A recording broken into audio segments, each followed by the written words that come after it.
Hello बच्चों, कैसे हैं आप। वेलकम टू शाम द वर्ल्ड ऑफ फिजिक्स। आज की वीडियो में हम कंटिन्यू करने वाले हैं। हमने जो लास्ट लास्ट वाले वीडियो में एक टॉपिक स्टार्ट करा था, solution and colligative properties for MP boards. ठीक है, बोर्ड्स के पॉइंट ऑफ व्यू से था। वहां पर हमने आधा चैप्टर कवर कर लिया था, अभी आधा चैप्टर हमारा बाकी है। और कौन कौन सी चीज बाकी है, तो भैया हमारे सोल्यूशन चैप्टर में सिर्फ दो चीजें हमको पढ़ना बाकी है। वो है सॉल्युबिलिटी से रिलेटेड एंड कॉलिगेटिव प्रॉपर्टीज।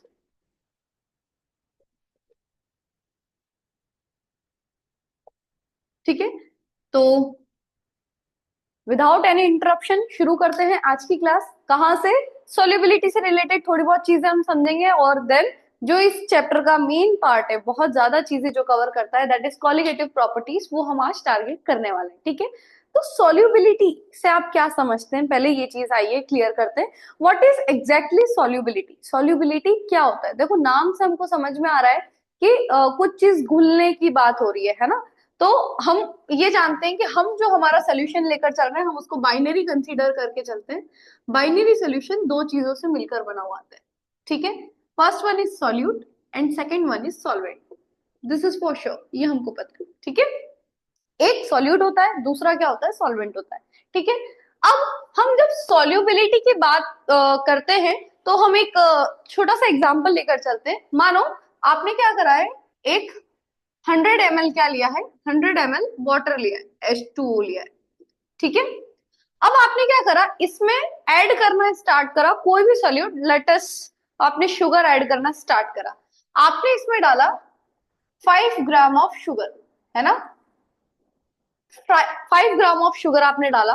क्या होगा? आफ्टर सम टाइम वो उसमें डिजोल्व हो जाएगी, वो घुल जाएगी।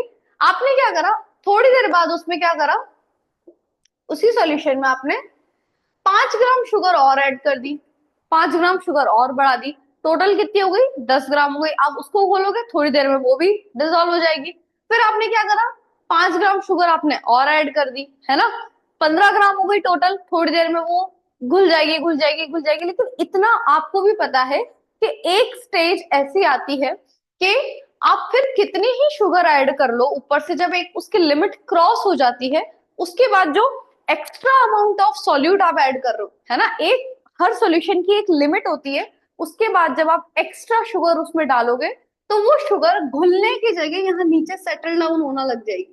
ठीक है, वो आपको दिखने लग जाएगी कि भैया अब ये एक्स्ट्रा पार्ट उसमें डिजोल्व नहीं हो रहा है, ये खाली नीचे जाके बैठ रहा है, अब उसमें वो डिजोल्व नहीं हो रहा है। ठीक है, यहाँ तक क्लियर। और ये एक नॉर्मल सी चीज है, सिर्फ शुगर या पानी की बात नहीं है। आप कुछ भी चीज मिक्स करते जाओगे, एक टाइम तक वो मिक्स होता है, उसके बाद वो उसमें मिक्स होना बंद कर देता है। जिस लेवल को हम कहते हैं सेचुरेशन लेवल के, उसका सेचुरेशन लेवल आ जाता है, उसके बाद अब वो उसमें डिसॉल्व नहीं होता है। तो वो कैपेसिटी, सॉल्वेंट की capacity to dissolve a minimum amount और a maximum amount of solute at that condition, उस कंडीशन पर। अब वो कंडीशन कौन सी हो सकती है? उस पर्टिकुलर टेम्परेचर पर, आप जो कंसेंट्रेशन ले रहे हैं उस कंसेंट्रेशन पर, उस पर्टिकुलर प्रेशर वगैरह जो भी कंडीशन है, एटमॉस्फेरिक कंडीशन है, उस कंडीशन पर हर सॉल्यूशन की अपनी अपनी एक कैपेसिटी होती है कि वो एक मैक्सिमम इतना अमाउंट ऑफ सॉल्यूट क्या कर सकता है, अपने अंदर वो डिसॉल्व कर सकता है। सपोज मान लेते हैं 100 ml H2O की कैपेसिटी है कि वो मैक्सिमम 20 ग्राम ऑफ शुगर क्या कर सकता है, अपने अंदर डिसॉल्व कर सकता है। कितनी कर सकता है? मैक्सिमम 20 ग्राम। इस 20 से आप 21 भी करोगे तो वो नीचे जाके क्या होने लग जाएगा, सेटल होने लग जाएगा। ये मैक्सिमम लिमिट क्या कहलाती है? उसकी सॉल्युबिलिटी। क्या कहलाती है? उसकी सॉल्युबिलिटी। ऑब्वियसली सॉल्युबिलिटी आसपास की कंडीशन से अफेक्टेड होती है। जैसे ही आप क्या करोगे, आपने यहाँ पे जो एक्स्ट्रा ग्राम, मान लो आपने 25 ग्राम डाल दी थी, यहाँ पे उसकी लिमिट कितनी है, 20 की है, तो एक्स्ट्रा जो 5 ग्राम थी वो यहाँ बैठ गई। अब आपने क्या करा, आपने इस सोल्यूशन को क्या करना स्टार्ट कर दिया, आपने हीट करना स्टार्ट कर दिया नीचे से। तो आप क्या देखोगे, यू विल नोटिस दैट कि जो एक्स्ट्रा ये 5 ग्राम यहाँ पे, जो एक्स्ट्रा 5 ग्राम यहाँ पे नीचे बैठी हुई थी, ये भी क्या होने लग जाएगी, इसमें पूरी डिसॉल्व हो जाएगी। क्या हुआ ये? आपने जैसे ही टेम्परेचर बढ़ाया, जैसे ही टेम्परेचर बढ़ाया, उसकी उस सॉल्यूशन की कैपेसिटी बढ़ गई। अब वो इससे ज्यादा सॉल्यूट अपने अंदर क्या कर सकता है, डिसॉल्व कर सकता है। और जैसे ही टेम्परेचर आप वापस उस पे लाओगे, वो जो एक्स्ट्रा डिसॉल्व हुआ था ना, वो वापस वहीं पे सेटल हो जाएगा। मतलब सॉल्युबिलिटी जो है वो आसपास के कंडीशंस पर डिपेंड करती है। इसलिए बोलते हैं आप ये छोटी छोटी चीजें जब आप बोर्ड्स की डेफिनेशन में लिख कर आते हो सॉल्युबिलिटी की या कोई भी, तो आप ये temperature at a given pressure ये सब लिखना भूल जाते हो, लेकिन इनकी बहुत इंपॉर्टेंस होती है ना। एट अ गिवन टेम्परेचर, उस पर्टिकुलर टेम्परेचर पर सोल्यूशन की वो लिमिट जिसमें वो मैक्सिमम अमाउंट ऑफ सोल्यूट क्या कर रहा है, अपने अंदर डिसॉल्व कर रहा है, उसको आप क्या बोलते हो, सोल्युबिलिटी बोलते हो। ठीक है, आई होप सॉल्युबिलिटी का फंडा आपको क्लियर हुआ होगा। ठीक है, और सॉल्युबिलिटी के बेसिस पर फिर हम कुछ टाइप के सॉल्यूशंस देखते हैं, जैसे कि saturated solution, unsaturated solution, super saturated solution. Saturated solution क्या होता है, ऐसा सॉल्यूशन जिसकी जो लिमिट है उतना उसको मिल जाए, है ना, उसको 20 ग्राम लिमिट है, 20 ग्राम उसके अंदर आ जाए, उसको कहते हैं सैचुरेटेड सॉल्यूशन की। जितनी लिमिट थी उतना मिल गया। अब उसकी लिमिट कितनी है, 20 ग्राम की, लेकिन आपने 18 ग्राम डाला है, 15 ग्राम डाला है, 10 ग्राम डाला है, मतलब उसकी लिमिट अभी और है, और आपने उससे कम अमाउंट ऑफ सोल्यूट डिसॉल्व करा है। ऐसे सोल्यूशन को हम बोलते हैं अनसैचुरेटेड। अनसैचुरेटेड दैट मीन्स इससे ज्यादा और आ सकता है, ठीक है, लेकिन आया नहीं है। ठीक, तो ये कुछ छोटे छोटे टाइप्स वगैरह हो गए। इसके बाद जो हमको सॉल्युबिलिटी में मेन पढ़ना है वो है solubility of gases in liquid.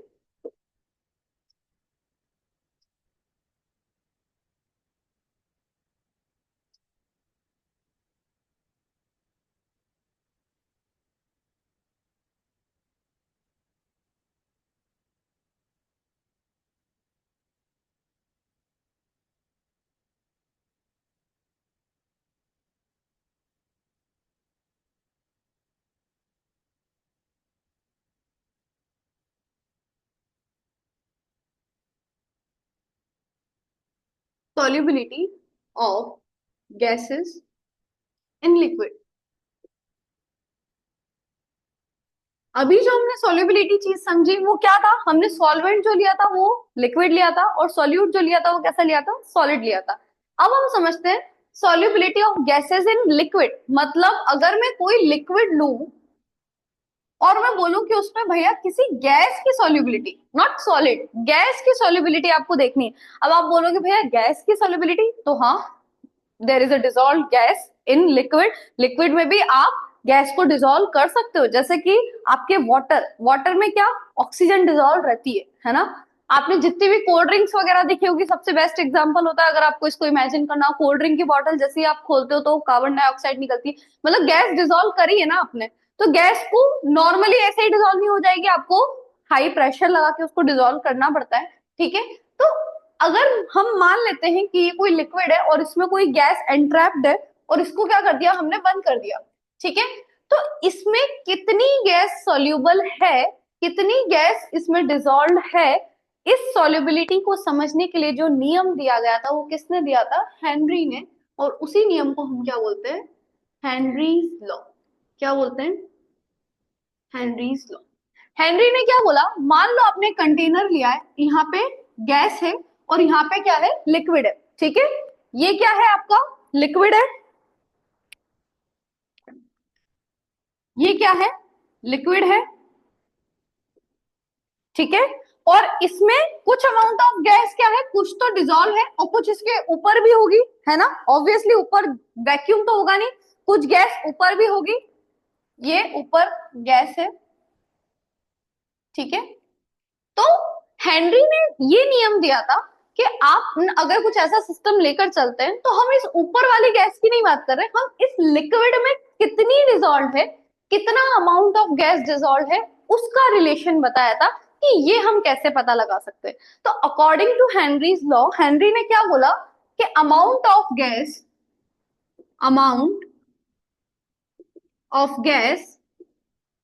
dissolved in a liquid is directly proportional to, किस पे डिपेंड करेगा, उस गैस का, यहाँ जो गैस प्रेजेंट है ऊपर, वही गैस जो ऊपर प्रेजेंट है उसके प्रेशर पे डिपेंड करेगा। किस पे डिपेंड करेगा, उसके प्रेशर पर, उसके पार्शियल प्रेशर पर। अच्छा, पार्शियल प्रेशर क्या होता है, मान लो ऊपर एक से ज्यादा गैसेस प्रेजेंट है, तो हम मान लो ऊपर दो गैसेस प्रेजेंट है, ए एंड बी, और हम नीचे किसकी बात कर रहे हैं, हम नीचे ए गैस की बात कर रहे हैं। तो ए का अमाउंट अगर आप निकाल रहे हो तो वो किसके प्रेशर पर डिपेंड करेगा, ए के ही प्रेशर पर डिपेंड करेगा। इसलिए हम टोटल प्रेशर की बात नहीं कर रहे हैं, पार्शियल प्रेशर की बात करते हैं। ठीक है, तो amount of gas dissolved in a liquid is directly proportional to the partial pressure of that gas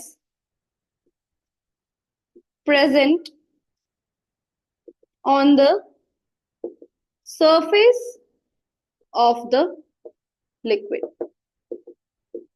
ठीक है, इसी लिक्विड के सरफेस पे वो जो गैस प्रेजेंट है उसके प्रेशर पे डिपेंड करेगा। मतलब ऊपर आप इसको, अच्छा इसको समझना, ये तो स्टेटमेंट की बात हो गई, अब इसको आप समझिए।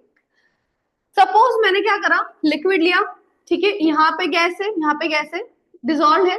मान लो मैंने इनिशियली ऊपर से जो प्रेशर लगाया था, प्रेशर अप्लाई करा था, वो था प्रेशर ले लेती हूं मैं कुछ 1 एटीएम था पहले। कितना था, 1 एटीएम था। उस टाइम पे जो अमाउंट, जितनी डिजोल्व थी गैस, वो अमाउंट मान लो कितना था, 2 ग्राम। कितना था, 2 ग्राम वहां पे डिजोल्व था। ठीक है, और उसके बाद क्या करा मैंने, ऊपर का प्रेशर बढ़ा दिया। ऊपर का प्रेशर क्या करा, लिक्विड तो उतना ही रहेगा, जैसे ही मैं प्रेशर बढ़ाऊंगी, ऊपर का प्रेशर बढ़ाऊंगी, ठीक है, यहाँ पे ये प्रेशर था, अब यहाँ पे मैंने प्रेशर बढ़ा दिया। तो आप ये चीज समझ रहे हो, जैसे ही मैं ऊपर से प्रेशराइज करूंगी, जैसे ही ऊपर से प्रेशराइज करूंगी, पहले वो गैस फ्री थी। एक चीज समझना, जो आप स्टेट्स ऑफ मैटर पढ़ते हो, तो हर मैटर के जो स्टेट्स होते हैं उनकी अपनी अपनी अलग अलग टेंडेंसी होती है ना। जैसे कि सॉलिड अपने आप से मूव नहीं कर सकता है, सॉलिड को एक्सटर्नल फोर्स लगाना पड़ेगा उसका शेप चेंज करने के लिए, उसको मूवमेंट करवाने के लिए। लिक्विड में फ्लो की टेंडेंसी होती है, वो फ्लो तो हो सकता है, लेकिन आप उसको जिस कंटेनर में रखोगे वो उसका शेप ले लेता है ना, उसको खुद का कोई फिक्स्ड शेप वॉल्यूम ऐसा कुछ नहीं होता है। ठीक है, गैस की अगर आप बात करो तो गैस भी फ्लो फ्लो करते हैं, और वो जितना हो सके फ्रीली रहना चाहते हैं। अगर आपको किसी पर्टिकुलर कंटेनर में या किसी पर्टिकुलर जगह में गैस को भरना है, you have to pressurise that gas, है ना। गैस का ये नेचुरल, उनका नेचर ही नहीं होता है कि वो एक जगह फिक्स होकर रहे। गैसेस को जितनी स्पेस मिले, गैसेस फ्री रहना चाहती है, गैस के मॉलिक्यूल्स दूर दूर रहना चाहते हैं। इतनी बात आपको समझ में आई। जब प्रेशर 1 एटीएम का था, तब गैस ऑब्वियसली क्या चाहेगी कि मैं फ्रीली ऊपर रहूं। उसके पास दो ऑप्शन है, आइदर वो इसमें डिसॉल्व हो जाए और आइदर वो फ्रीली मूव करे। अब मैंने क्या करा, प्रेशर बढ़ा दिया। मान लो प्रेशर मैंने कर दिया 4 एटीएम। कितना कर दिया, 4 एटमॉस्फेरिक प्रेशर कम नहीं होता है, बहुत ज्यादा प्रेशर होता है। ठीक है, 4 एटीएम का जब मैंने प्रेशर कर दिया, तो अब ना चाहते हुए भी, क्योंकि ऊपर स्पेस कम बची है, तो मान लो पहले 2 ग्राम डिजोल्व थी, अभी थोड़े से और डिजोल्व पार्टिकल्स क्या होंगे, बढ़ जाएंगे। बहुत ज्यादा नहीं, पर हाँ बढ़ जाएंगे। सपोज अब इस केस में हम ले लेते हैं 2 ग्राम से वो कितना हो गया, 4.5 ग्राम हो गया। कितना हो गया, 4.5 ग्राम हो गया।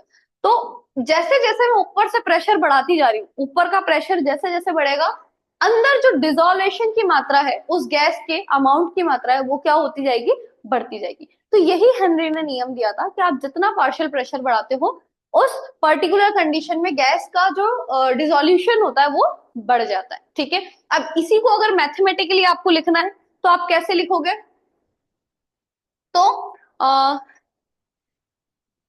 जो प्रेशर रहता है, इसको आप उल्टा भी बोल सकते हो ना, pressure is directly proportional to amount. अब अमाउंट को आप काय में ले सकते हो, देखो अमाउंट कितनी गैस डिजोल्व हुई है, इसको आप दो कंसंट्रेशन टर्म्स में ले सकते हो। आइदर आप उसकी कंसंट्रेशन लिख लो या फिर आप उसका मोल फ्रैक्शन लिख लो, आपको जो भी जैसा क्वेश्चन है आप उसके अकॉर्डिंग लिख सकते हो। आप अगर कंसंट्रेशन ले रहे हो तो कंसंट्रेशन लिख लो। और जब ये प्रोपोर्शनल का साइन हटता है तो यहाँ पे क्या आता है, एक कांस्टेंट आता है, जिसको आप क्या बोलते हो, हेनरीज कांस्टेंट। ये होती है हेनरीज लॉ की इक्वेशन। ठीक है, जिसमें ये के एच क्या है, हेनरीज कांस्टेंट।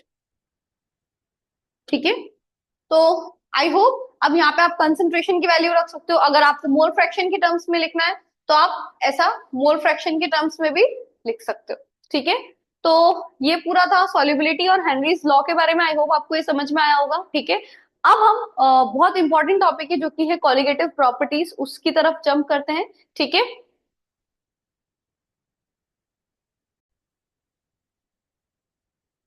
तो अब हमारा जो नेक्स्ट टॉपिक है वो है कॉलिगेटिव प्रॉपर्टीज। ठीक है, तो कॉलिगेटिव प्रॉपर्टीज क्या होती है, पहले तो बेसिकली ये समझते हैं हम।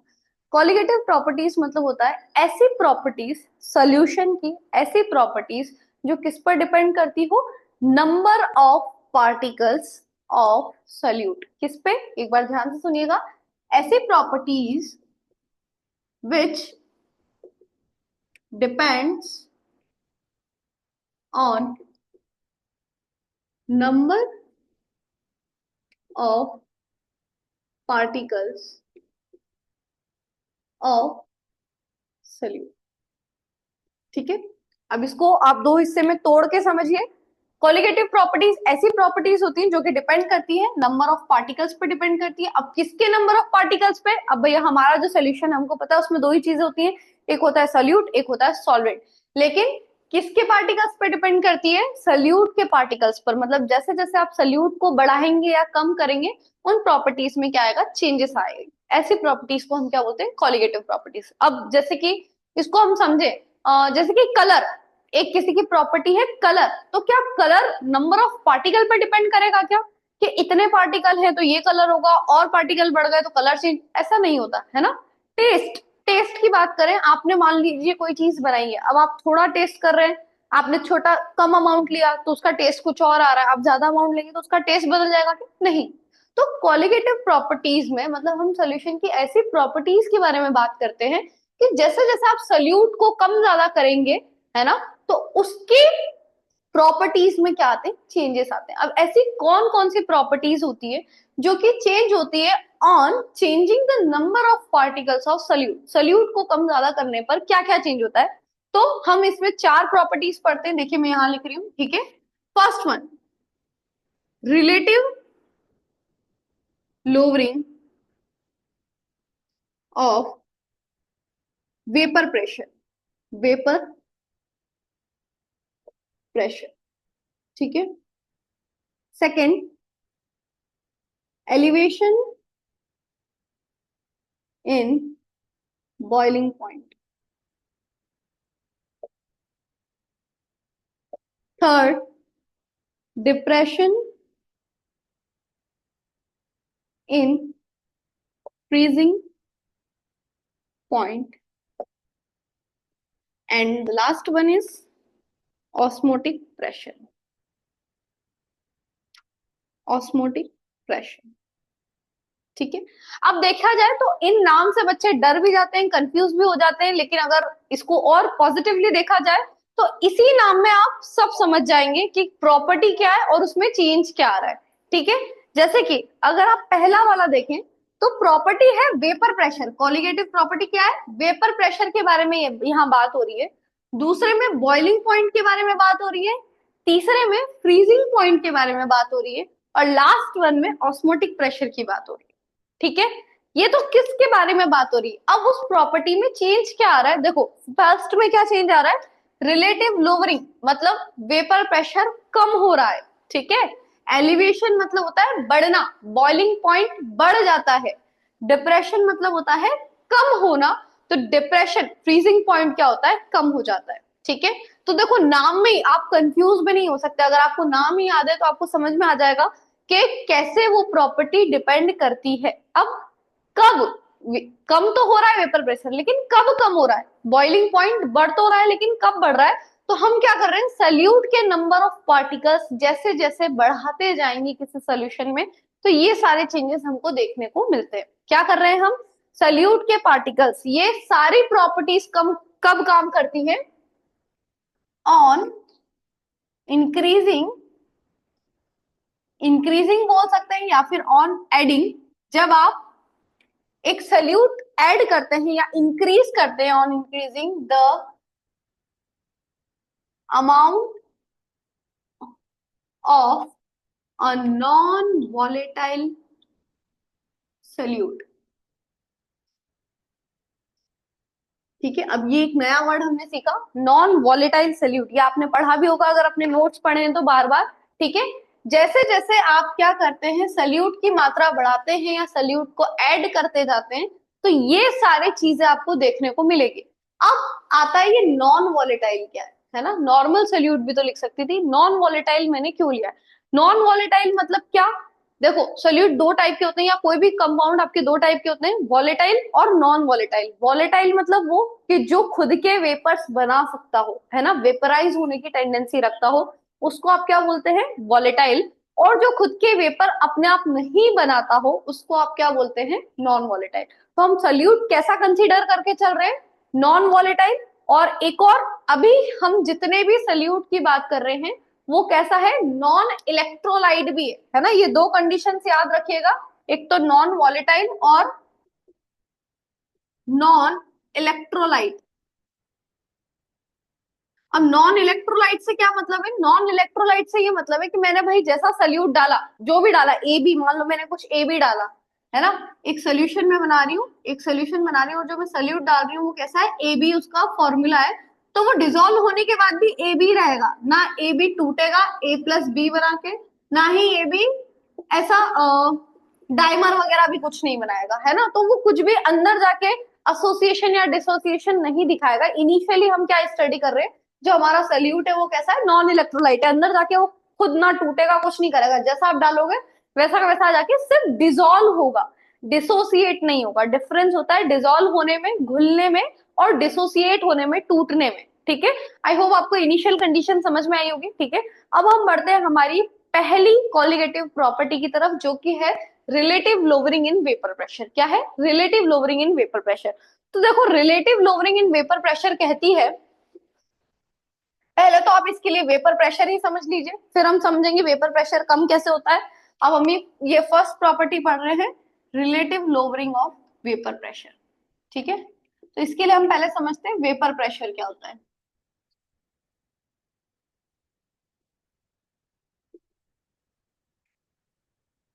ठीक है, देखिए, आप जब भी कोई लिक्विड रखते हैं, ठीक है, आप जब भी कोई लिक्विड रखते हैं, या कोई भी लिक्विड की क्या नेचुरल टेंडेंसी होती है? इवापोरेट करने की। क्या टेंडेंसी होती है? कि लिक्विड अगर है तो सरफेस के मॉलिक्यूल्स अपने आप क्या करते हैं? यहाँ से इवापोरेशन दिखाते हैं और उड़ जाते हैं, है ना, उड़ जाते हैं। ये नॉर्मल लिक्विड की टेंडेंसी होती है। जैसे कि आपने पानी का ग्लास, मान लो पानी फैल गया, थोड़ी देर बाद देखेंगे कि पानी कम हो जाता है या उड़ जाता है। आप कपड़े सुखाते हैं, है ना, आप डालते गीले कपड़े, लेकिन वो पानी थोड़ी देर बाद उड़ जाता है। तो लिक्विड की नेचुरल टेंडेंसी होती है कि वो इवापोरेट होने की बिहेवियर को शो करता है।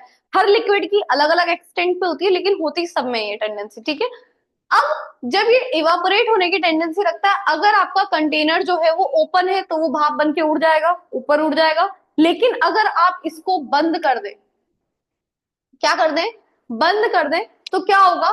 सबसे पहले आपका इवापोरेशन होगा, मतलब जो लिक्विड के सरफेस पे जो मॉलिक्यूल्स है वो इवापोरेट होके ऊपर जाएंगे, और यहाँ पर क्या इकट्ठी हो जाएगी? यहाँ पे वेपर्स इकट्ठे हो जाएंगे।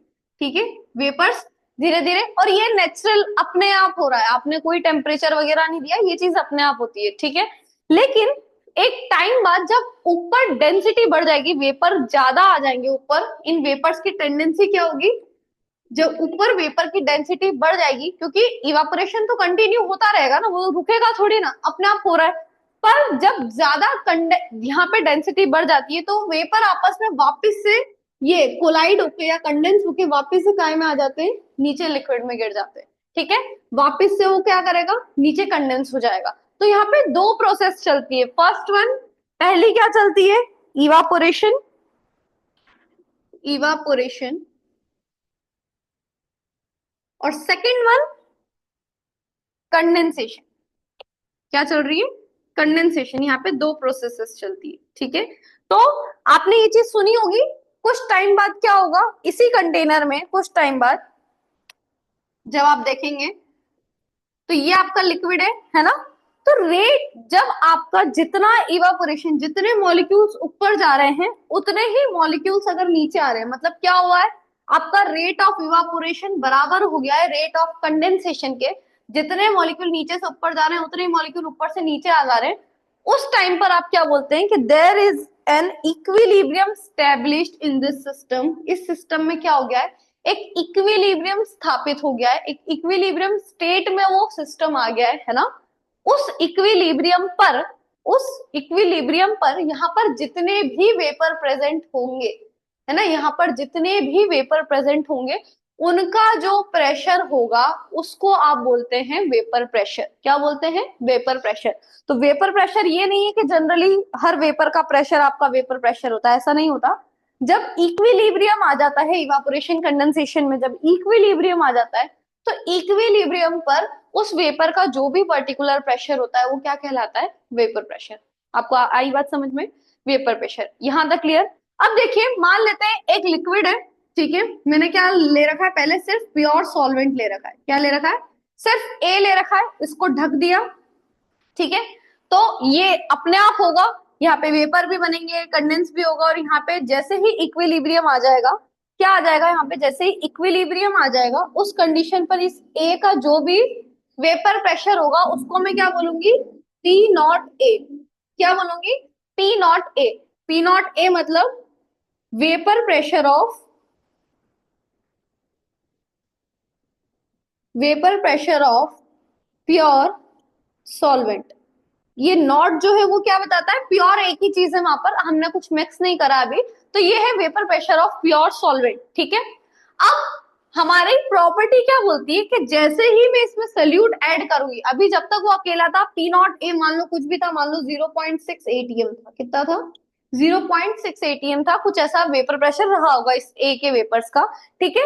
अब जैसे ही मैं क्या कर रही हूँ, यहाँ पे कोई सोल्यूट पार्टिकल्स बी को मैं ऐड कर रही हूँ, ठीक है।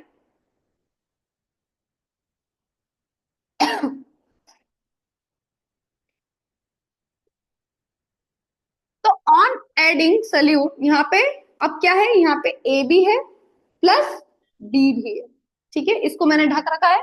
अब यहाँ पर वेपर्स भी दोनों के होंगे, ए प्लस बी के, ठीक है। वेपर्स भी दोनों के होंगे। पर अब जो सोल्यूशन का वेपर प्रेशर है, अब जो सोल्यूशन का वेपर प्रेशर है वो क्या होगा? डिक्रीज हो जाएगा। क्या हो जाएगा? घट जाएगा।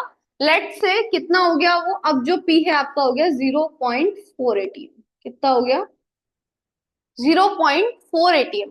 पहले जब तक प्योर ए था तब तक था 0.6 एटीएम, लेकिन जब मैंने बी मिलाया, एक सल्यूट ऐड करा, अब वो वेपर प्रेशर कितना हो गया? 0.4 एटीएम। इसको क्या बोलेंगे? सिर्फ ये घटा है, इसको क्या बोलते हैं? Lowering in vapour pressure. क्या बोलते हैं? Lowering in vapour pressure. Lowering in vapour pressure. Lowering कितनी हुई है? कितना कम हुआ है, कितना घटा है? तो P not A minus P, जिसको आप क्या बोलते हैं? Delta P. ये क्या होती है? आपकी लोअरिंग इन वेपर प्रेशर। कि जब आपने सल्यूट ऐड करा तो जो डिफरेंस आया, कितने का आया? 0.6 से 0.4 एटीएम हो गया, दैट मीन 0.2। ये होता है lowering in vapour pressure. But हमारी प्रॉपर्टी क्या? Relative lowering. रिलेटिव मतलब कैसे? कि अगर आपने जितना डाला उसके रिस्पेक्ट में अगर 0.4 एटीएम है तो एक के रिस्पेक्ट में कितना है ना। अगर यहाँ पे ये पी नॉट जब 0.6 था तो वो 0.4 एटीएम कम हो रहा है, लेकिन अगर ये 1 एटीएम होता, 1 के रिस्पेक्ट में कितना, उसको आप बोलते हो रिलेटिव लोअरिंग, है ना। 1 के रिस्पेक्ट में कितना, देखो इसको यूं समझना, जब 0.6 एटीएम था आपका पी नॉट ए, तब जो लोअरिंग हुई है वो कितने की हुई है? 0.2 की लोअरिंग हुई है।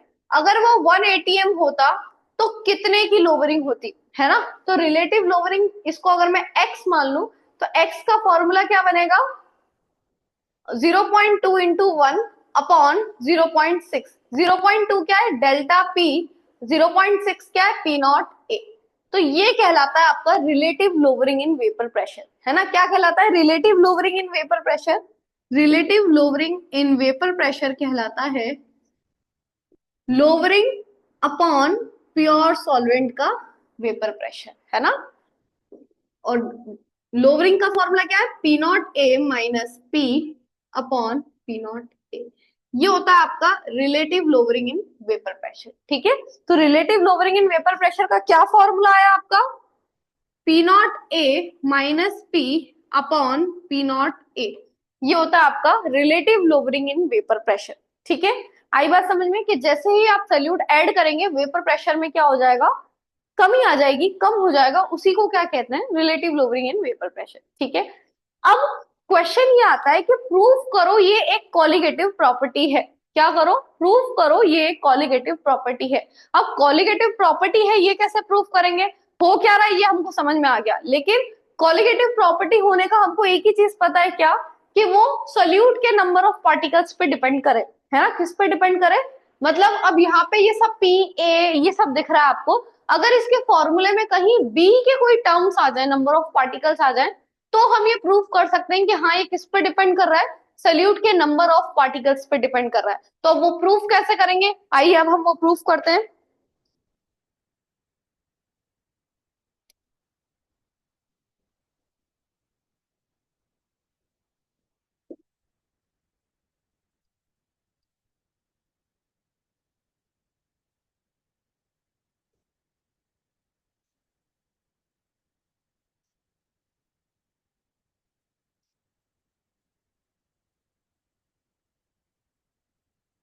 देखो, वो प्रूफ करने से पहले आप ये चीज समझे कि मैंने जो सोल्यूशन बनाया है उसमें दो चीज है, क्या है, एक ए है और एक बी है, ठीक है। ऊपर जो प्रेशर होंगे वो, जो टोटल प्रेशर होगा वो किसके बराबर होगा, पार्शियल प्रेशर ए प्लस पार्शियल प्रेशर बी के बराबर होगा, ठीक है। तो जैसे कि हेनरी ने जो लॉ दिया था, वो काय के लिए दिया था, गैसेस के लिए लॉ दिया था कि आपको ये प्रेशर वगैरह कैसे आप काउंट कैलकुलेट कर सकते हैं कि प्रेशर किस पे डिपेंड कर रहा है, नंबर ऑफ पार्टिकल्स पे डिपेंड करता है, अमाउंट पे डिपेंड करता है जो कि डिसॉल्व रहता है नीचे, ठीक है। तो सेम सोल्यूशन के लिए जो नियम दिया वो किसने दिया, सर राउल्ट ने वो नियम दिया। According to Raoult's law, Raoult's law के अकॉर्डिंग अगर मुझे यहाँ से पी ए निकालना है, क्या निकालना है, इसका पार्शियल प्रेशर निकालना है ए का, कि ऊपर जो वेपर प्रेजेंट है उसमें ए का कितना प्रेशर है, तो वो किस पे डिपेंड करेगा, मोल फ्रैक्शन ऑफ ए, कि आपने नीचे कितना ए ले रखा है। सेम अगर मुझे निकालना है बी का कितना पार्शियल प्रेशर है, तो वो किस पे डिपेंड करेगा, मोल फ्रैक्शन ऑफ बी पे डिपेंड करेगा। ये बात समझ में आई, ये किसने बोला था, राउल्ट ने बोला था। अब अगर प्रोपोर्शनल का साइन में हटाती हूँ, तो प्रोपोर्शनल की जगह क्या आ जाता है, एक कांस्टेंट आ जाता है। वो कांस्टेंट क्या होता है, कि वो जब प्योर स्टेट में था तब उसका मोल फ्रैक्शन कितना था। एक इक्वेशन ये आ गई, और बी का अगर मैं निकालूंगी तो कितना आएगा, P naught B into X B. एक इक्वेशन आपकी ये आ गई, ठीक है। पी ए ये आ गया, पी बी ये आ गया। और अगर मैं टोटल प्रेशर की बात करूं, कि टोटल प्रेशर अगर मुझे निकालना है तो वो किसके बराबर होगा, P A plus P B के बराबर होगा।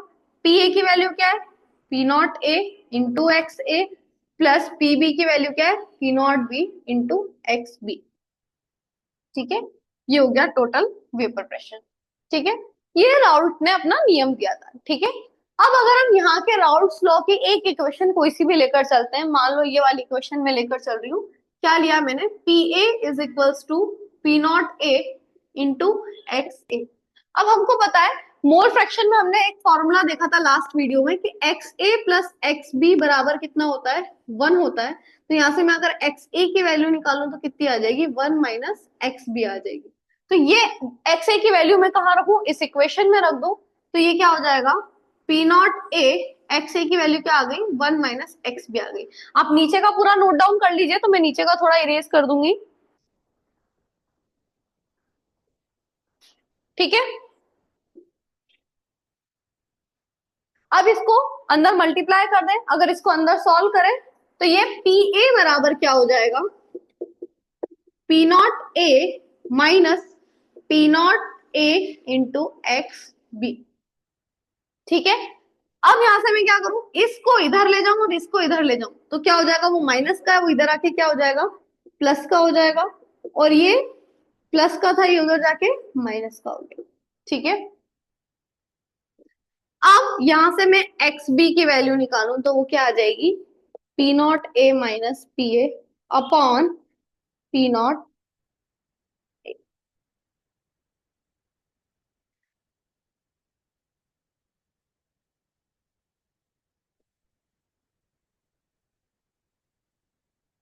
तो अगर अब आप ध्यान से देखो, तो हमारा राइट हैंड साइड में जो भी आया है, ये जो पूरा आया है, यही क्या था, relative lowering in vapour pressure. क्या था ये, relative lowering in vapour pressure. तो relative lowering in vapour pressure किसके बराबर आ गया, मोल फ्रैक्शन ऑफ, किसके बराबर आ गया, मोल फ्रैक्शन ऑफ सल्यूट के बराबर आ गया। किसके बराबर आ गया है, मोल fraction of solute, that means मैं जैसे जैसे सल्यूट के नंबर ऑफ मोल्स बढ़ाऊंगी वैसे वैसे relative lowering in vapour pressure बढ़ेगी, मतलब और ज्यादा कम होगा, वेपर प्रेशर कम होगा। तो ये आपने प्रूफ कर दिया कि रिलेटिव लोअरिंग वेपर प्रेशर किस पर डिपेंड कर रही है, सल्यूट के नंबर ऑफ पार्टिकल्स पर डिपेंड कर रही है, hence it is a colligative property. ये डेरिवेशन आपको पूरा करना रहेगा, आइदर राउल्स लॉ के फॉर्म में पूछे, रिलेटिव लोअरिंग वेपर प्रेशर के फॉर्म में पूछे, या कॉलिगेटिव प्रॉपर्टी ऐसा प्रूफ करो, या फिर relative lowering in vapour pressure mole fraction पे डिपेंड करता है सल्यूट के, ये प्रूफ करो। कैसे भी क्वेश्चन को फ्रेम करें आपको ये पूरा डेरिवेशन लिखना है, ठीक है। इसमें जो जो मैंने बोला वो सब आपको इन वर्ड्स लिख कर आना है। अब यहाँ पे हो सकता है आपके मन में डाउट आ रहा होगा कि मैम ये पी ए क्यों है, आपने जब यहाँ लिखाया था वो सिर्फ पी था, है ना। आ सकता है आपके मन में डाउट, और आना भी चाहिए। देखो उसका रीजन ये है कि आपने जो सोल्यूशन लिया है, ठीक है, आपने पहले यहाँ पे प्योर सॉल्वेंट था, ऊपर वेपर्स किसके थे, सिर्फ ए के वेपर्स थे, तो आप पी नॉट ए निकाल रहे थे। लेकिन आपने जैसे ही इसमें सोल्यूट मिक्स करा, बी को मिक्स करा, ठीक है, तो अब बी इसमें डिसॉल्व हो गया होगा, है ना। लेकिन हम क्या कंसीडर करके चल रहे हैं कि जो हमारा सोल्यूट होता है वो कैसा होता है, नॉन वॉलेटाइल होता है, दैट मीन्स उसके वेपर नहीं बनेंगे। तो हमारा जो सोल्यूशन का वेपर प्रेशर है वो किसके बराबर रहा होगा, वो सिर्फ पार्शियल प्रेशर ऑफ ए के बराबर। अब आप पी नॉट ए नहीं बोल सकते क्योंकि जब तक ए अकेला था तब तक प्रेशर कुछ और था, अब आपने बी ऐड तो करा है ना, तो अब वो पी नॉट ए नहीं रहा, अब वो कम हो गया और वो कितना हो गया, पी ए हो गया। तो आप पी बोलो, सोल्यूशन का वेपर प्रेशर रफली किसके बराबर होता है, वेपर प्रेशर ऑफ सॉल्वेंट के ही बराबर होता है, ठीक है। इस वजह से आप पी और पी ए को रिप्लेस कर सकते हो, लेकिन पी नॉट ए से पी ए को रिप्लेस नहीं करना, वो गलत हो जाएगा, ठीक है। ये डाउट आपको क्लियर, ठीक है। तो बहुत सी बुक में पीएस भी लिखा हुआ रहता है, तो देखो ये नोटेशंस अलग अलग हो सकते हैं, सबका मीनिंग एक ही है, आप उसको जैसा भी, इसीलिए मैंने बोला था ध्यान देना, हम नॉन वॉलेटाइल सल्यूट को ऐड कर रहे हैं, ठीक है। तो ये हमने पूरा डिटेल में देख लिया है, ऐसा कुछ भी वन शॉट रिवीजन के अकॉर्डिंग मैंने बहुत ज्यादा फास्ट में नहीं करवाया, पूरा डिटेल में देखा है। पहला part relative lowering in vapour pressure, आप ये सब नोट कर लीजिए, फिर हम नेक्स्ट स्टार्ट करेंगे एलिवेशन इन बॉइलिंग पॉइंट।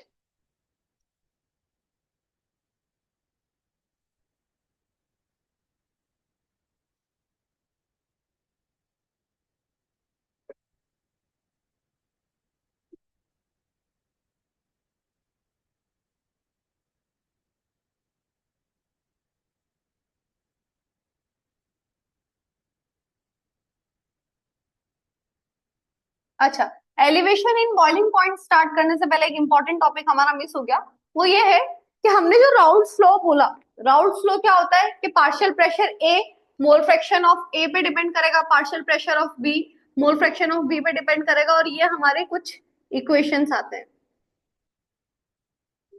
ठीक है। तो देखो कुछ, ये एक बहुत इंपॉर्टेंट क्वेश्चन बन जाता है बोर्ड्स के पॉइंट ऑफ व्यू से, कि कुछ सॉल्यूशंस ऐसे होते हैं जो राउल्ट्स के लॉ को फॉलो करते हैं, और कुछ सॉल्यूशंस ऐसे होते हैं जो राउल्ट्स के लॉ को फॉलो नहीं करते। तो ऐसे सॉल्यूशंस जो राउल्ट्स के लॉ को फॉलो करते हैं उसको हम बोलते हैं आइडियल सॉल्यूशन। क्या बोलते हैं, आइडियल सॉल्यूशन। और ऐसे सॉल्यूशन जो राउल्ट्स के नियम को फॉलो नहीं करते उनको हम बोलते हैं नॉन आइडियल सॉल्यूशन। क्या बोलते हैं, नॉन आइडियल सॉल्यूशन, ठीक है।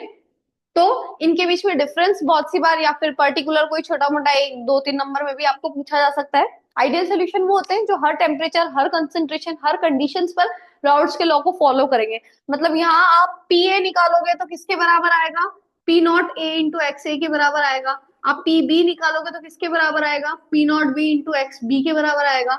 राउल्ट्स का नियम सिर्फ इतना ही नहीं था, राउल्ट्स का नियम ये भी कहता था जब आप ए में बी को मिलाएंगे तो एंथैल्पी में जब कोई भी चेंज नहीं आएगा, वॉल्यूम में कोई भी चेंज नहीं आएगा। ये सारी कंडीशंस किसकी होती थी, राउल्ट्स के लॉ की होती थी। और यहाँ पे आप फिर कुछ एग्जाम्पल भी लिख सकते हैं कि ऐसे ऐसे कौन से सोल्यूशन है जो राउल्ट्स के नियम को फॉलो करते हैं और वो आइडियल की कैटेगरी में आते हैं, ठीक है। लेकिन नॉन आइडियल सोल्यूशन वो हो जाते हैं जो राउल्ट्स के नियम को फॉलो नहीं करते। लेकिन जैसे कि जब आप पी ए निकालोगे यहाँ पे, तो वो P not A into X A के बराबर नहीं आएगा। जब आप पी बी निकालोगे तो वो P naught B into X B के बराबर नहीं आएगा। अब नहीं आएगा, डेल्टा एच एंथैल्पी जब आप निकालोगे इनकी, जब आप इनको मिक्स करोगे तो इनकी एंथैल्पी में चेंज भी जीरो नहीं होगा, कुछ ना कुछ चेंज आएगा, आइदर पॉजिटिव और नेगेटिव, यानी रिएक्शन या तो एंडोथर्मिक होगी या एक्सोथर्मिक होगी।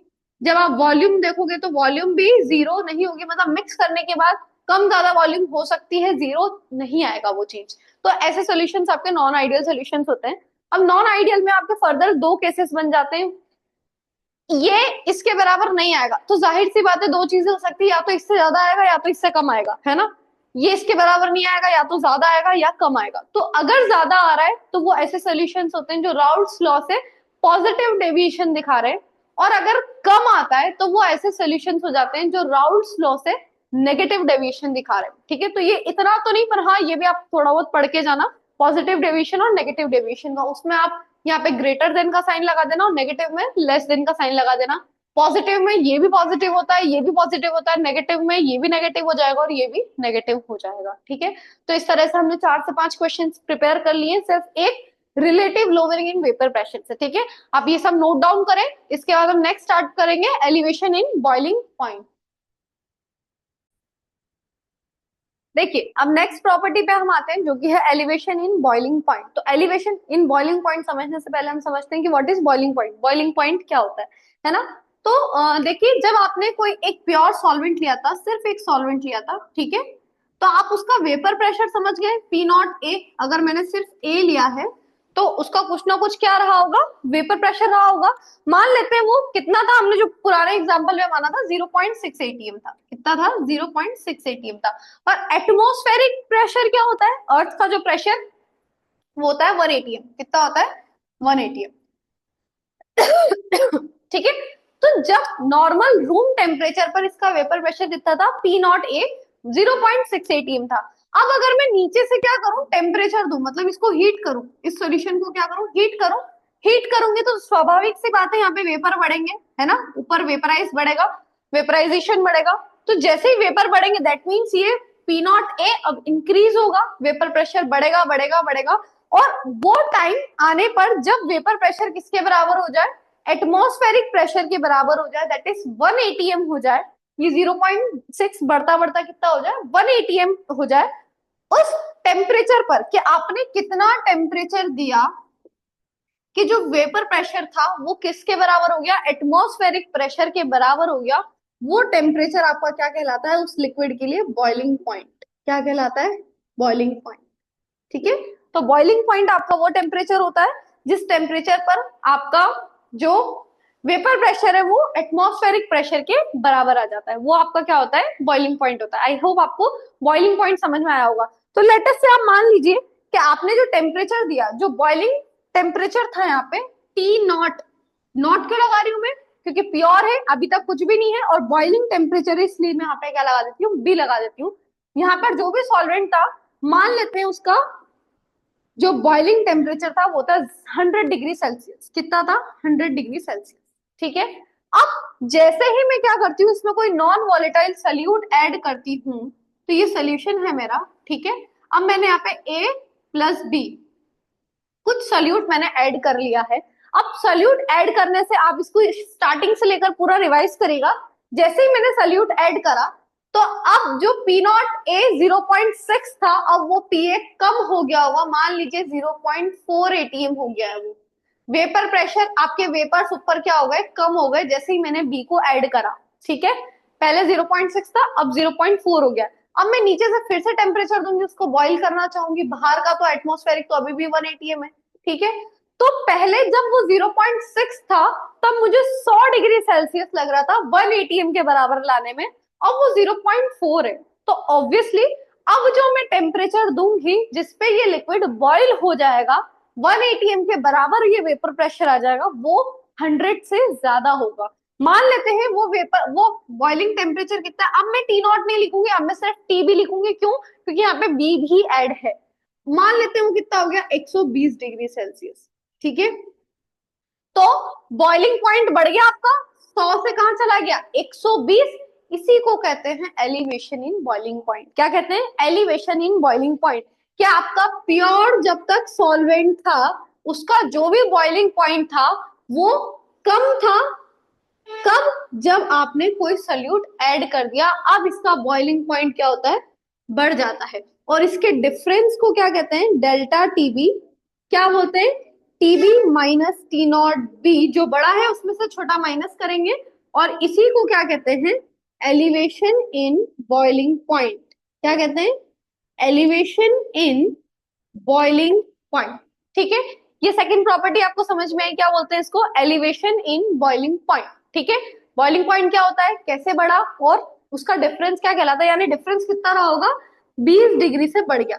तो सोल्यूट जब मैंने ऐड करा तो कितना बढ़ा, 20 डिग्री से बढ़ गया। जैसे जैसे मैं सोल्यूट और ऐड करती जाऊंगी, यहाँ पर जो टेम्परेचर है वो डिफरेंस उतना ज्यादा आता जाएगा। इसी वजह से इसको क्या कह रहे हैं, एलिवेशन कह रहे हैं, कि बॉइलिंग पॉइंट में क्या आ रहा है, चेंज आ रहा है, डिफरेंस आ रहा है। अब ये डिफरेंस कितना होगा या किस चीज पर डिपेंड करेगा, एलिवेशन इन बॉइलिंग पॉइंट किस पर डिपेंड करता है, आइए वो चीज समझते हैं। तो ये जो डेल्टा टीबी होता है, ये किस पे डिपेंड करता है, मोलैलिटी पे। मोलैलिटी मतलब क्या, कि आप यहाँ पर बी के कितने नंबर ऑफ मोल्स ऐड कर रहे हो, इस बी को कितना ऐड कर रहे हो, जितने ज्यादा इसको आप ऐड करोगे। मोलैलिटी मतलब क्या, number of moles dissolve in 1 kg of solvent, 1 kg weight. Molarity क्यों नहीं लिया मैंने यहाँ पे, मैं चाहती तो यहाँ पे मोलैरिटी भी ले सकती थी ना, कैपिटल एम मोलैरिटी।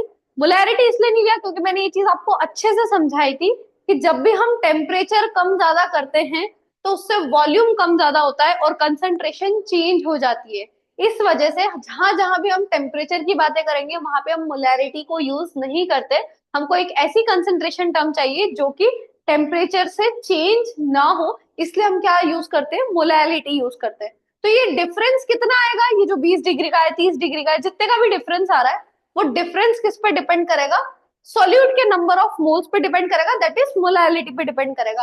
अब ये अगर प्रोपोर्शनल का मैं साइन हटाती हूँ तो क्या आता है, एक कांस्टेंट आता है, इसको क्या कहते हैं, मोलल एलिवेशन कांस्टेंट आता है, जो कि किसके बराबर होगा, जो कि बराबर होगा डेल्टा टीवी के। कब, जब 1 मोलाल का आप सोल्यूशन ले लेंगे, 1 मोलैलिटी का आप सोल्यूशन ले लेंगे, तो वो डेल्टा टीवी के बराबर हो जाएगा। अभी इसी फॉर्मूले को मैं थोड़ा और डिराइव करूं,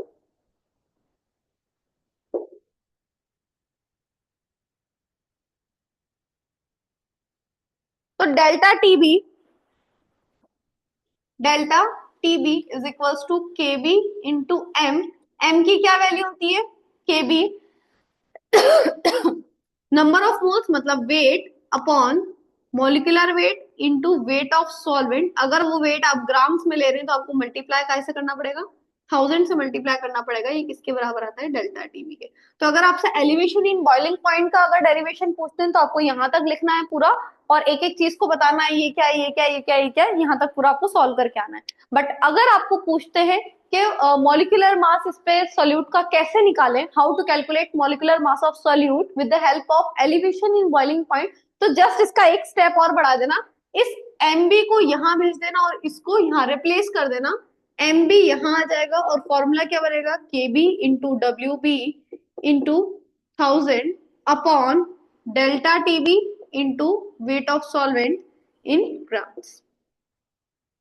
तो मॉलिक्यूलर मास ऑफ सोल्यूट, और इसी फॉर्मूले से आपके न्यूमेरिकल्स बनते हैं, न्यूमेरिकल्स आ सकते हैं कि मॉलिक्यूलर मास ऑफ सोल्यूट निकालने को देंगे, बाकी सारी वैल्यूज आपको गिवन होती है क्वेश्चन में, डब्ल्यू बी डब्ल्यू एस सब गिवन रहता है, केबी की वैल्यू भी आपको क्वेश्चन में गिवन रहेगी, और आपको बोलेंगे डेल्टा टीबी की अगर डायरेक्ट वैल्यू नहीं मिलती तो आपको टीबी और टी नॉट बी की वैल्यू मिलेगी, इसको माइनस करके आप डेल्टा टीबी निकाल सकते हैं और फिर आप एमबी कैलकुलेट कर सकते हैं। और अगर आप यहाँ पे देखें तो डेल्टा टीबी किस पे डिपेंड कर रहा है, नंबर ऑफ मोल्स पे डिपेंड कर रहा है, किसके नंबर ऑफ मोल्स, सोल्यूट के नंबर ऑफ मोल्स पे डिपेंड कर रहा है, hence it is a colligative property. तो ये प्रूफ भी आपको पूछ सकते हैं, देखो क्वेश्चन वही है, उसकी फ्रेमिंग अलग अलग तरीके से करी जा सकती है, आपको आंसर यही लिखना है।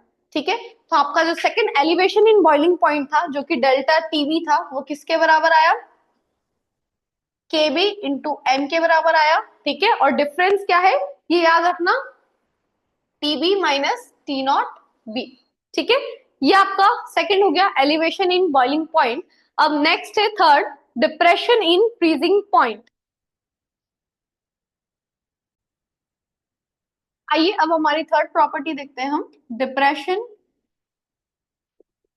In freezing point. देखिए बिल्कुल सेम है, जैसे आपने बॉइलिंग पॉइंट के लिए करा वैसे ही फ्रीजिंग पॉइंट के लिए आप समझिएगा, यहाँ पे चीजें जस्ट उल्टी हो जाती है, अपोजिट हो जाती है।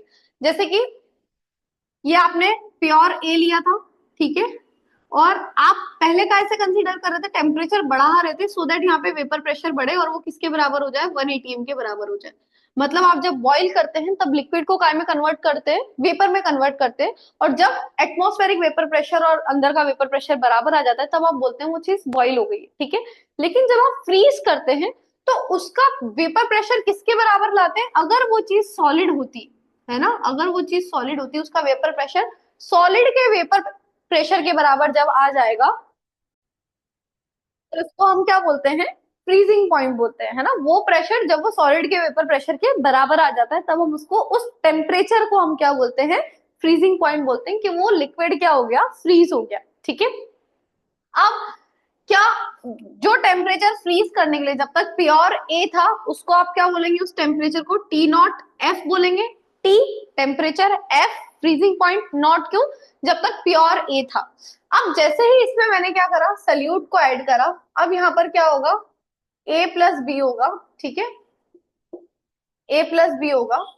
तो जैसे ही सल्यूट को ऐड कर रहे हैं तो बॉइलिंग टेम्परेचर क्या हो रहा था आपका, बढ़ रहा था। यहाँ पे ठीक उल्टा होता है, जो फ्रीजिंग टेम्परेचर होता है वो और कम हो जाता है।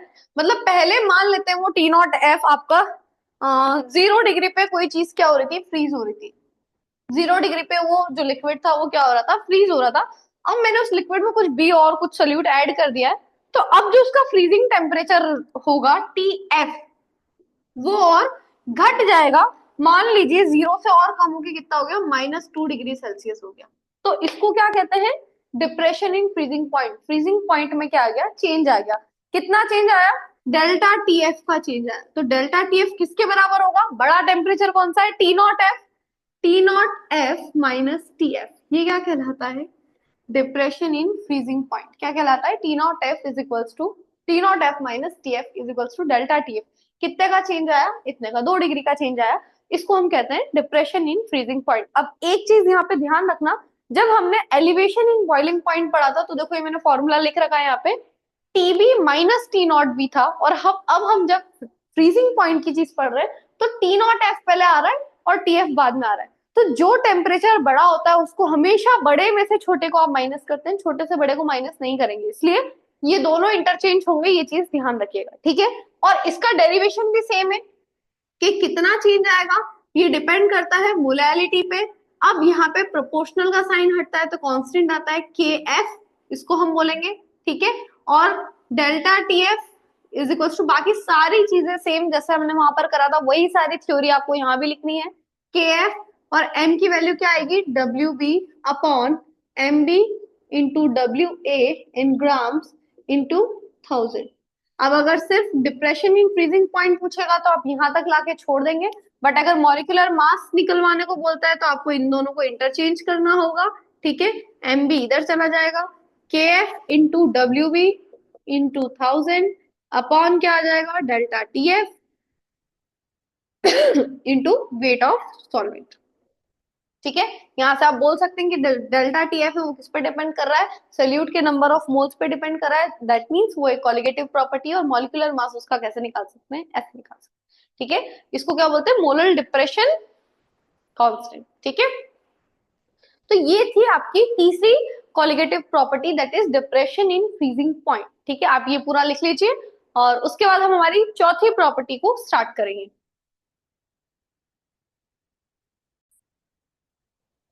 तो आइए हमारी आखिरी कॉलिगेटिव प्रॉपर्टी की तरफ हम बढ़ते हैं, जो कि है ऑस्मोटिक प्रेशर। तो ऑस्मोटिक प्रेशर को समझने से पहले हम समझते हैं ऑस्मोसिस। क्या समझते हैं, ऑस्मोसिस क्या होता है। ऑस्मोसिस बायो वाले बैकग्राउंड के जितने बच्चे होंगे उनको शायद ऑलरेडी पता होगा ऑस्मोसिस क्या होता है। तो ऑस्मोसिस को समझने के लिए ये देखते हैं हम, मान लीजिए हमने क्या करा, ऐसे दो लिक्विड्स लिए जिसको हमने अलग अलग सेपरेट कर लिया है थ्रू अ मेम्ब्रेन, कंपार्टमेंट बना लिया हमने, और ये ऐसे यहाँ पे एक सोल्यूशन है, ठीक है, यहाँ पर एक सोल्यूशन है, ठीक है। और इन दोनों की कंसंट्रेशन अलग अलग है। क्या है, इन दोनों की कंसंट्रेशन अलग अलग है।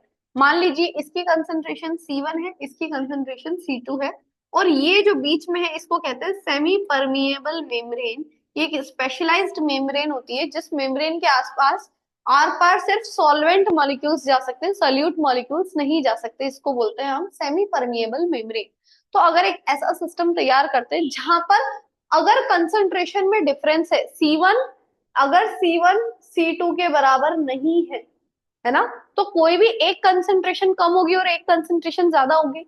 मान लेते हैं C1 जो है वो कम है, C1 is less than C2, ठीक है, C1 जो है वो C2 से कम है। तो ऑस्मोसिस क्या होता है, एक नेचुरल प्रोसेस होती है जिसमें क्या होता है कि जो सॉल्वेंट मॉलिक्यूल्स रहते हैं वो ऑटोमेटिकली लो कंसंट्रेशन से हाई कंसंट्रेशन की तरफ क्या करने लग जाते हैं, माइग्रेट करने लग जाते हैं through a semi permeable membrane. इस प्रोसेस को आप क्या बोलते हो, ऑस्मोसिस, ठीक है। तो osmosis is a process in which solvent molecules कौन करते हैं, सॉल्वेंट मॉलिक्यूल्स माइग्रेट माइग्रेट करते हैं through a semi permeable membrane. ये पॉइंट्स लिखना भूलना नहीं है, through a semi permeable membrane. और कहां से कहां माइग्रेट करते हैं, from low concentration to higher concentration. कहां से कहां ट्रेवल करते हैं, लो कंसंट्रेशन से हायर कंसंट्रेशन की तरफ ट्रेवल करते हैं। ऐसी प्रोसेस को क्या कहते हैं, हम ऑस्मोसिस कहते हैं, ठीक है। जैसे कि अब इसको मैं एग्जांपल दूं तो मान लीजिए मैंने पानी में किशमिश रखी, क्या रखी, किशमिश, है ना। किशमिश अगर मैंने रखी पानी में, तो यहाँ बाहर लो कंसंट्रेशन है, किशमिश के अंदर उसका हाई कंसंट्रेशन है। आप देखते हैं जब आप किशमिश रखते हैं थोड़ी देर बाद आएंगे तो वो किशमिश फूल जाएगी। दैट मीन्स यहाँ का पानी कहाँ गया होगा, अंदर से उसके उसके जो ये लेयर है वो उसकी मेम्ब्रेन का काम करेगी, ठीक है। तो पानी कहाँ से कहाँ गया, लो कंसंट्रेशन से हायर कंसंट्रेशन, और ये नेचुरल अपने आप होता है, ठीक है। इस प्रोसेस को आप क्या बोलते हो, ऑस्मोसिस बोलते हो। ऑस्मोसिस समझ में आया। अब ऑस्मोटिक प्रेशर क्या होता है, तो ऑस्मोटिक प्रेशर वो प्रेशर होता है कि मैं कितना प्रेशर लगाऊं कि ऑस्मोसिस रुक जाए। ऑस्मोसिस को रोकने के लिए जो रिक्वायर्ड प्रेशर होता है, एक्सटर्नल प्रेशर, उसी को आप क्या बोलते हो, ऑस्मोटिक प्रेशर। अब यहां से यहां मॉलिक्यूल्स अगर आ रहे हैं तो मैं यहां बाहर से अगर एक्सटर्नल प्रेशर अप्लाई करूं तो वो मॉलिक्यूल वहीं रह जाएंगे, यहां नहीं आ पाएंगे। तो the pressure required to stop osmosis और to stop solvent molecules migration from low concentration to higher concentration is known as osmotic pressure। उस applied या उस required pressure को क्या बोलते हैं, osmotic pressure बोलते हैं, ठीक है। तो osmotic pressure को आप दर्शाते कैसे हैं, सिंबलाइज करते हैं पाई से। ये पाई डायरेक्टली डिपेंड करता है कंसंट्रेशन पे, ये डायरेक्टली डिपेंड करता है टेम्परेचर पर, ठीक है। और इसको इकट्ठा लिखूं तो पाई जो है वो C और T के मल्टीप्लाई पे डिपेंड करता है। यहां से अगर मैं प्रोपोर्शनल का साइन हटाऊं तो कांस्टेंट आ जाता है RCT, ठीक है। इसको बोलते हैं ऑस्मोटिक प्रेशर। ये होता है आपका, एक्चुअल में हम पहले सोल्यूशन कांस्टेंट निकालते हैं, सोल्यूशन कांस्टेंट जो कि बराबर हो जाता है आपके गैसियस कांस्टेंट के, इसलिए इसको R लिख देते हैं। ये होता है कंसंट्रेशन और ये होता है टेम्परेचर, ठीक है। तो pi is equal to CRT। अब कंसंट्रेशन जो भी आपको देंगे वो कंसंट्रेशन का, हम यहाँ पे आपने इतने सारे कंसंट्रेशन टर्म्स पढ़ी है तो वो आप यहाँ पे लिख सकते हैं, ठीक है। तो ये है आपका ऑस्मोटिक प्रेशर जो कि आपकी लास्ट कॉलिगेटिव प्रॉपर्टी बची थी। अब इस ऑस्मोटिक प्रेशर के आधार पर आपके पास तीन टाइप की तीन कैटेगरी के सॉल्यूशंस बनते हैं, ठीक है। तो फर्स्ट वन वो होते हैं,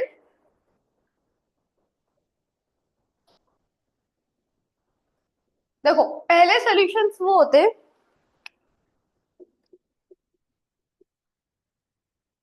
जिसमें दो सॉल्यूशन है और दोनों का ऑस्मोटिक प्रेशर बराबर है, पाई 1 इज इक्वल्स टू पाई 2।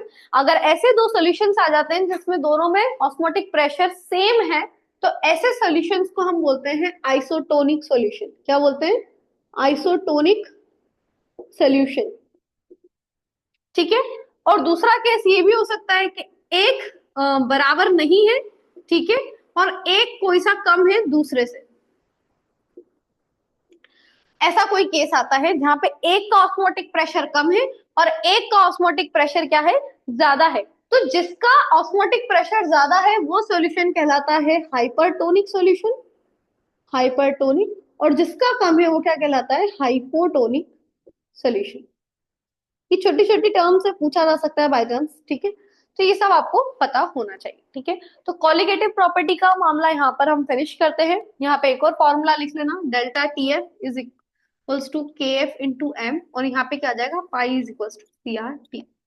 अब इसका लास्ट, इस पूरे चैप्टर का जो एक लास्ट छोटा सा टॉपिक बचा है वो और हम कवर कर लेते हैं।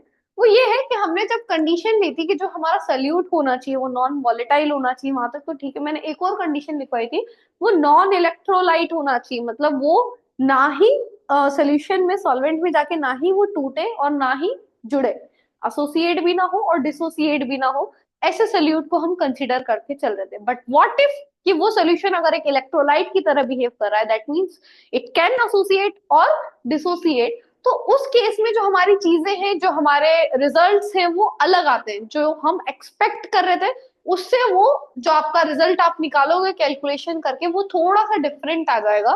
तो अब इस चीज को समझना। अभी मैं यूं बोल रही थी कि मान लो ए बी मेरा एक सोल्यूट है, जो कि हम काय में डाल रहे हैं, सॉल्वेंट में डाल के एक सोल्यूशन प्रिपेयर कर रहे हैं, ठीक है। और वो ए बी कैसा रह रहा है, अंदर जाके भी ए बी ही रह रहा है, ना ही वो ए और बी में अलग अलग टूट रहा है और ना ही वो डाइमर फॉर्मेशन कर रहा है या ट्राइमर वगैरह कुछ भी नहीं बना रहा है, ठीक है। मान लो जब तक ए बी सिर्फ ए बी में था तो आपका ऑस्मोटिक प्रेशर क्या आ रहा था, CRT, ठीक है। लेकिन अब वो ए बी क्या करने लग गया, अंदर जाके ए पॉजिटिव प्लस बी नेगेटिव में टूट गया। अब यहाँ पे सिर्फ एक, अगर आप यहाँ देखो तो यहाँ नंबर ऑफ मोल सिर्फ 1 है, लेकिन जब वो डिसोसिएट हुआ तो वो 2 मोल्स में टूट गया ना। तो अब आपका जो आंसर आएगा वो आधा ही आंसर आएगा, क्योंकि एक्चुअल में जो सोल्यूट है वो अंदर जाके क्या कर रहा है, डिसोसिएट हो रहा है। तो आपको यहाँ पर जो आपके कैलकुलेशन है वो अलग आएंगे। तो आपको यहाँ पर क्या करना पड़ता है, कितने से उसका जो भी एक फैक्टर रहता है जिसको आप एन फैक्टर वगैरह बोलते हो, यहाँ पर आपको अपनी कॉलिगेटिव प्रॉपर्टी में आई से मल्टीप्लाई करना पड़ेगा to get the answer, proper answer के लिए कि वो अगर डिसोसिएट हो रहा है तो कितने मोल्स में डिसोसिएट हो रहा है, आई का वैल्यू यहाँ पे क्या आ जाएगा 2। और बाय चांस वो एसोसिएट हो रहा है, मतलब ए भी जाके हाफ मॉलिक्यूल में कन्वर्ट हो रहा है ना, तो यहाँ पे आई का वैल्यू क्या आ जाएगा, हाफ आ जाएगा, ठीक है।